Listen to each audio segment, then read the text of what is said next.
The Elevator by William Sleator. It was an old building with an old elevator, a very small elevator, with a maximum capacity of 3 people. Martin, a thin 12-year-old, felt nervous in it from the first day he and his father moved into the apartment. Of course, he was always uncomfortable in elevators, afraid that they would fall, but there was something especially unpleasant about this one. Perhaps its baleful atmosphere was due to the light from the single fluorescent ceiling strip, bleak and dim on the dirty brown walls. Perhaps the problem was the door, which never stayed open quite long enough and slammed shut with such ominous, clanging finality. Perhaps it was the way the mechanism shut it in a kind of exhaustion each time it left the floor, as though it might never reach the next one.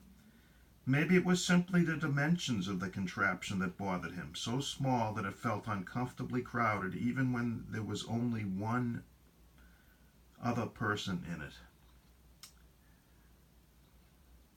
Coming home from school the day after they moved in, Martin tried the stairs, but they were almost as bad, windowless, shadowy, with several dark landings where the light bulbs had burned out.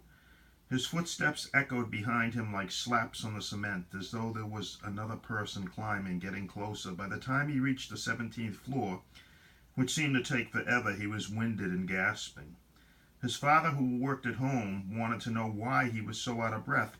"But why didn't you take the elevator?" he asked, frowning at Martin, when he explained about the stairs. "Not only are you skinny and weak and bad at sports," his expression seemed to say, "but you're also a coward." After that, Martin forced himself to take the elevator. He would have to get used to it, he told himself, just the way he got used to being bullied at school and always picked last when they chose teams. The elevator was an undeniable fact of life. He didn't get used to it. He remained tense in the trembling little box, his eyes fixed on the numbers over the door that blinked on and off so haltingly, as if at any moment they might simply give up. Sometimes he forced himself to look away from them, to the emergency stop button or the red alarm button. What would happen if he pushed one of them? Would a bell ring? Would the elevator stop between floors? And if it did, how would they get him out? That was what he hated about being alone on the thing, the fear of being trapped there for hours by himself. But it wasn't much better when there were other passengers. He felt too close to any other rider, too intimate. And he was always very conscious of the effort people made not to look at one another, staring fixedly at nothing. Being short, in this one situation, was an advantage, since his face was below the eye level of adults, and after a brief glance, they ignored him.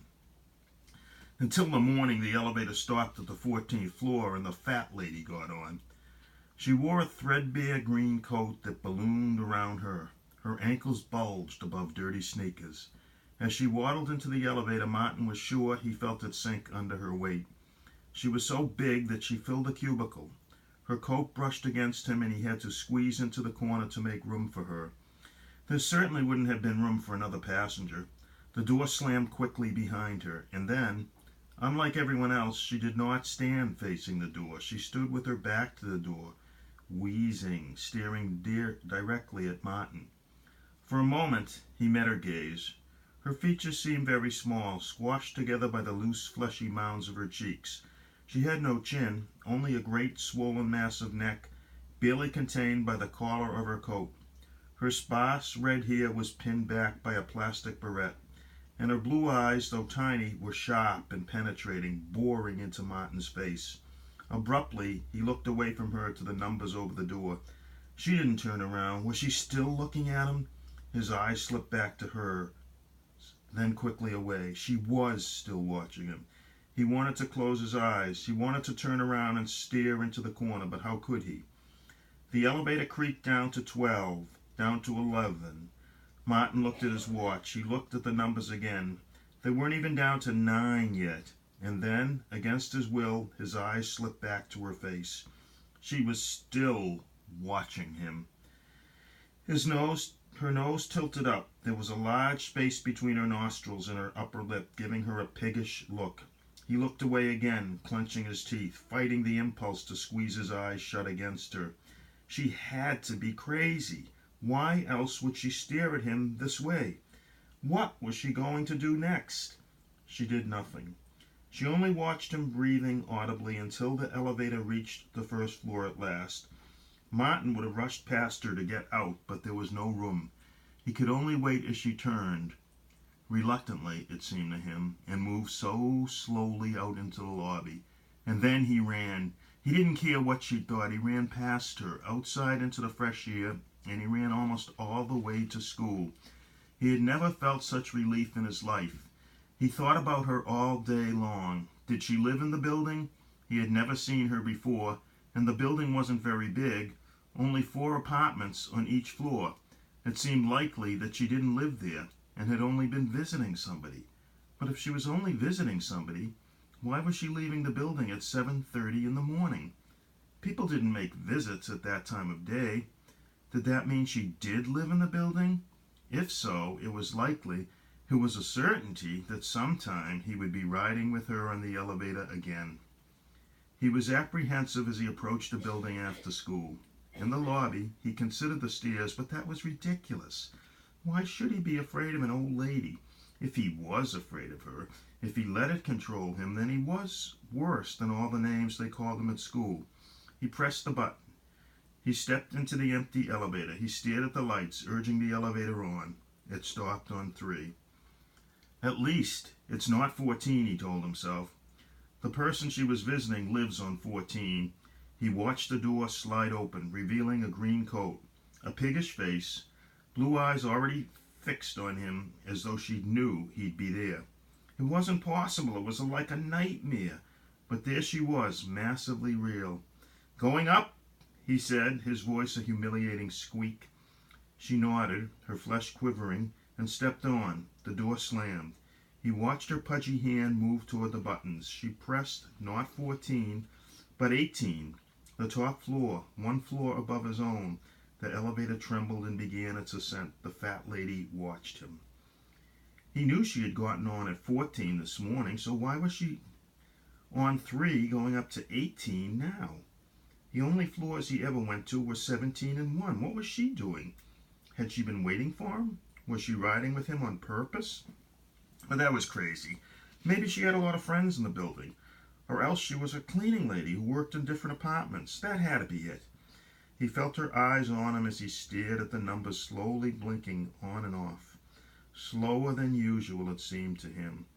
Maybe the elevator was having trouble because of how heavy she was. It was supposed to carry 3 adults, but it was old. What if it got stuck between floors? What if it fell? They were on 5 now. It occurred to him to press 7, get off there, and walk the rest of the way. And he would have done it if he could have reached the buttons, but there was no room to get past her without squeezing against her, and he could not bear the thought of any physical contact with her. He concentrated on being in his room. He would be home soon, only another minute or so. He could stand anything for a minute, even this crazy lady watching him. Unless the elevator got stuck between floors, then what would he do? He tried to push the thought away, but it kept coming back. He looked at her. She was still staring at him, no expression at all on her squashed little features. When the elevator stopped on his floor, she barely moved out of the way. He had to inch past her, rubbing against her horrible, scratchy coat. Terrified the door would close before he made it through, she quickly turned and watched him as the door slammed shut, and he thought, "Now she knows I live on 17.